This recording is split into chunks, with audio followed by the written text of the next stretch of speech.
Welcome back sa ating FB page na free reviewers managed by Leonalyn at sa ating YouTube channel na Solving Math with Leonalyn. Now, dito na tayo sa karugtong. Ito ay galing sa Philippine Civil Service Review for All na FB group. Sa videong ito, dito na tayo sa 150, itong nasa 150 ba? Tapos na tayo dito sa 148 at 149. So, ilalagay ko na lang sa description ng video ito kung sakaling gusto nyong panoorin din yung 100, itong dalawang ito. So, anyway, bigyan ko kayo ng dalawang solutions para may pagpilian kayo kung paano ba ito isolve. Basahin muna natin yung problem. A dealer sold a certain number of portable TV sets at 6,400 each.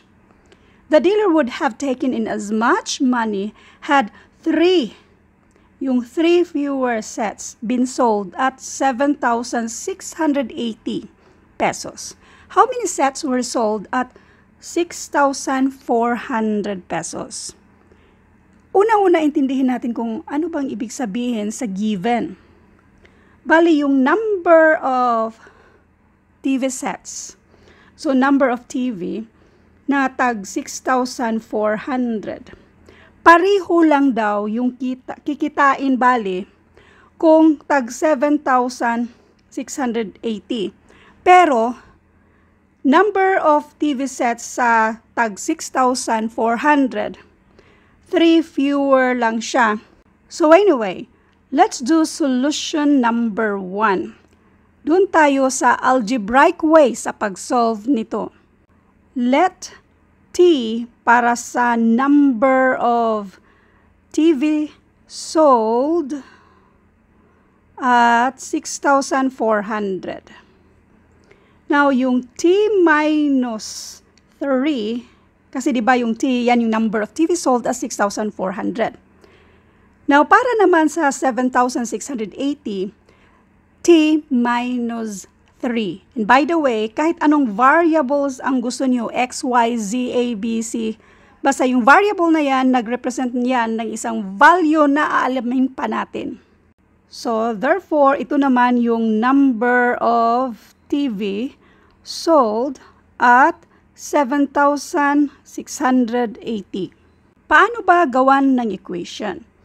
Itong tag 6,400 times yung number of TV sold at na ganyan yung price, equal daw yan sa 7,680 na T minus 3. Kasi nga, 3 fewer.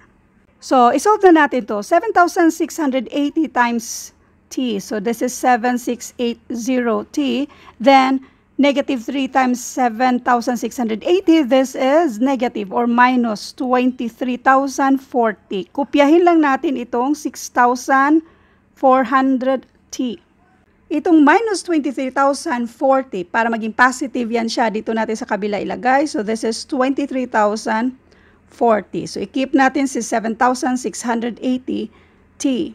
Now, ngayon, ito namang si 6,400T, since positive yan siya kapag matransfer sa kabila, pang minus na siya sa ating 7,680. So, this is 7,680T minus 6,400T. So, pwede na natin yang i-minus and this will give us 1,280T.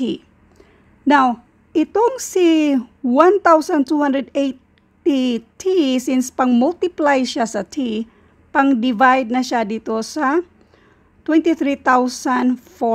So, pang-divide na siya dyan or nag-divide tayo ng 1,280 to both sides para makancel yan siya at itong T na lang ang natira.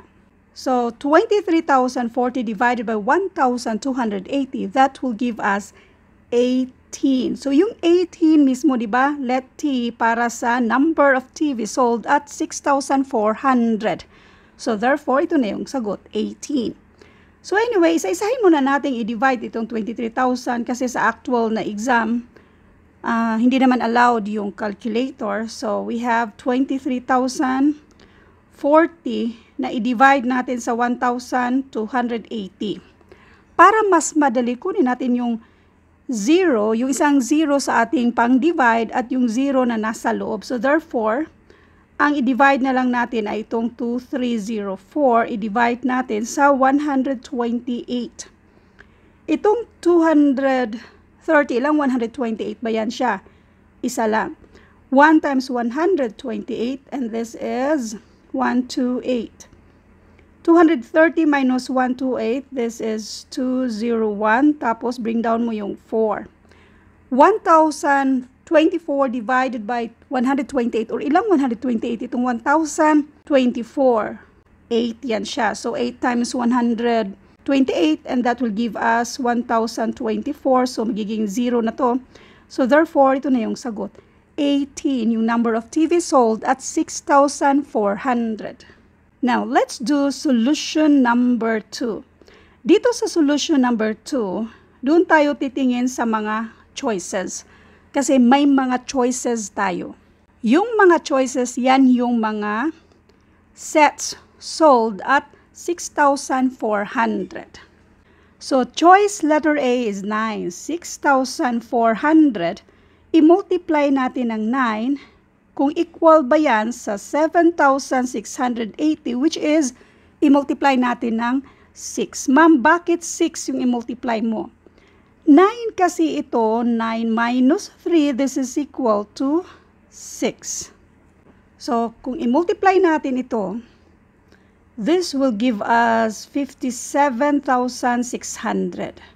While dito sa kabila, hindi sila equal kasi ito ay 46,080. Next, itry din natin kung halimbawa ito ay 14. So, this is 14. So, i-multiply natin. 14 minus 3, this is 11. This will give us 89,600 while dito sa kabila ay 84,480. Hindi sila equal. So, eliminate na natin si 9, si 14. Pwede natin i-try din itong 12. So, this is 12. 12 minus 3, that is 9. So, kung i-multiply natin ito, this will give us 76,800. While ito naman, 69,120. So, hindi rin sila equal, kaya eliminate na natin yan. Now, i-try natin itong 16. So, 16, yung isa naman, 16 minus 3, this is 13. Kung i-multiply natin yan, this will give us 102,400 at ito naman ay 99,840. Hindi sila equal.